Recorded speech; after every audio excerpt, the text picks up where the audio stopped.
আসসালামু আলাইকুম রহমতুল্লাহ। আজকে আমরা শিখব পরিমিতি 16.1 এর 1 নম্বর অঙ্কটা। তো 1 নম্বর অঙ্কটা কি বলতেছে, একটি সমকোণী ত্রিভুজ। আচ্ছা, তাহলে কি আমার একটা সমকোণী ত্রিভুজ আছে, সেই সমকোণী ত্রিভুজের অতিভুজ হচ্ছে কত, 25 মিটার। তাহলে অতিভুজ 25 মিটার এবং এর অপর বাহুদ্বয়ের, তার মানে এখানে কয়টা বাহু থাকে, একটা ত্রিভুজের 3টা বাহু থাকে, সেই 3টা বাহুর অলরেডি একটা কি আমার অতিভুজ। আচ্ছা, তারপরে কি বলতেছে, এর অপর বাহুদ্বয়, তার মানে 2টা বাহু আছে, অপর বাহুদ্বয়ের একটি বাহু। আচ্ছা, একটি বাহু অপরটির 3/4 অংশ। আচ্ছা, তার মানে কি আমার এর অপর বাহুদ্বয় মানে কি, এখানে আমার 2টা বাহু আছে, একটা বাহু বলতেছে কি একটা বাহু অপরটির 3/4 অংশ হলে আমার বাহু দুইটির দৈর্ঘ্য নির্ণয় করা। আচ্ছা, বাহু দুইটির দৈর্ঘ্য কেমন, সমকোণী ত্রিভুজ। আচ্ছা, সমকোণী ত্রিভুজ কেমন, আমি একটা সমকোণী ত্রিভুজ আঁকাইলাম। সমকোণী ত্রিভুজ আঁকানোর পর আমি জানি আমাকে কি বলতেছে, অতিভুজ। অতিভুজ হচ্ছে কত, 25 মিটার। আচ্ছা, অতিভুজ যদি 25 মিটার হয়, তাহলে আরো 2টা বাহু আছে, ত্রিভুজের 3টা বাহু, তাহলে সমকোণী ত্রিভুজের 3টা বাহু। অলরেডি কি অতিভুজের মানটা আমার দেওয়া আছে, কিন্তু লম্বের মান অথবা ভূমির মান আমার দেওয়া নাই, কিন্তু বলতেছে কি অপর বাহুদ্বয়ের, তার মানে অপর বাহুদ্বয় মানে কি 2টা বাহুর একটি বাহু। আর একটি বাহু কোনটা, তুমি লম্ব ধরবা না ভূমি ধরবা, সেটা তোমার ব্যাপার। তাহলে আমি কি করতে পারি, আমি সাধারণত একটি বাহুকে কি ধরতে পারি, ভূমি ধরতে পারি, আর অপর যে বাহু সেটা আমি কি ধরতে পারি, লম্ব ধরতে পারি। তাহলে কি হচ্ছিল, একটি বাহু অপরটির 3/4 অংশ হলে বাহু দুটির দৈর্ঘ্য নির্ণয় করতে হবে। তার মানে আমার লম্বের মানও বের করতে হবে, সাথে হচ্ছিল ভূমির মানও বের করতে হবে। তাহলে আমি কি করতে পারি, তাহলে প্রথমে লিখতে পারি, দেওয়া আছে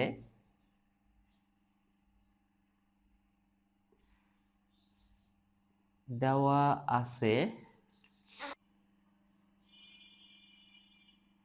অতিভুজ। আচ্ছা, আমি এখানে একটা নাম করে দিই, এটা এ, এটা বি, এটা সি।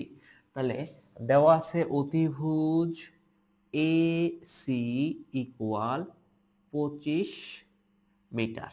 আচ্ছা, এখন অপর যে 2টা বাহু, সেই 2টা বাহুর মান তোমার দেওয়া আছে, দেওয়া নাই, তাহলে আমি কি করতে পারি, মনে করতে পারি। তাহলে মনে করি, এখানে কি বলছে, একটি বাহু। তাহলে আমি একটু এখানে লিখি একটি বাহু, একটি বাহু। কি বলছে, একটি বাহু অপরটি 3/4 অংশ। তাহলে আমি একটু লিখি, একটি বাহু অপরটির অপরটির 3/4, ঠিক আছে। আচ্ছা, তাহলে অপরটি 3/4, অপর বাহুর কি মানে আমি জানি, অপর বাহুর মানে আমি জানি না, তাহলে আমি কি লিখতে পারি, মনে করি অপর বাহু, ঠিক আছে, অপর বাহু। আচ্ছা, অপর বাহু কোনটা ধরবা, বিসি যদি ধরি, বিসি ধরলাম, তাহলে অপর বাহু আমি বিসি, ঠিক আছে, বিসি ইকুয়াল, যেহেতু মান জানি না, তাহলে আমি কি ধরবো, ওয়াই মিটার, ঠিক আছে।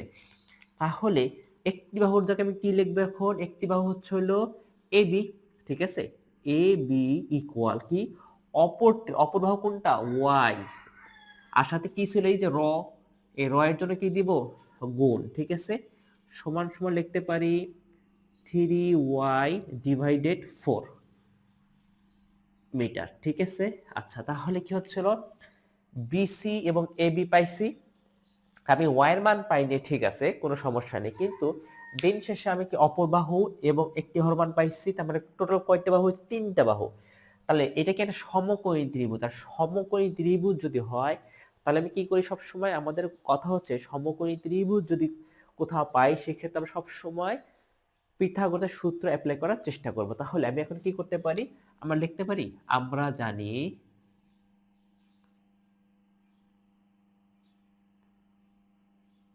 আচ্ছা, অতিভুজ স্কয়ার ইকুয়াল ভূমি স্কয়ার প্লাস লম্ব স্কয়ার প্লাস ভূমি স্কয়ার।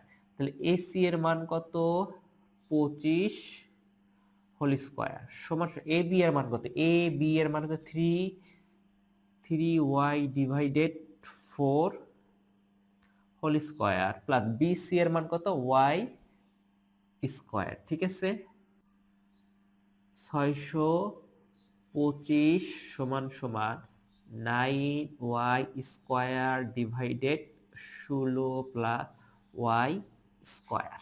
আচ্ছা, তাহলে কত আসতেছে? 625 সমান সমান 16, এখানে 9y square plus 16y square, ঠিক আছে।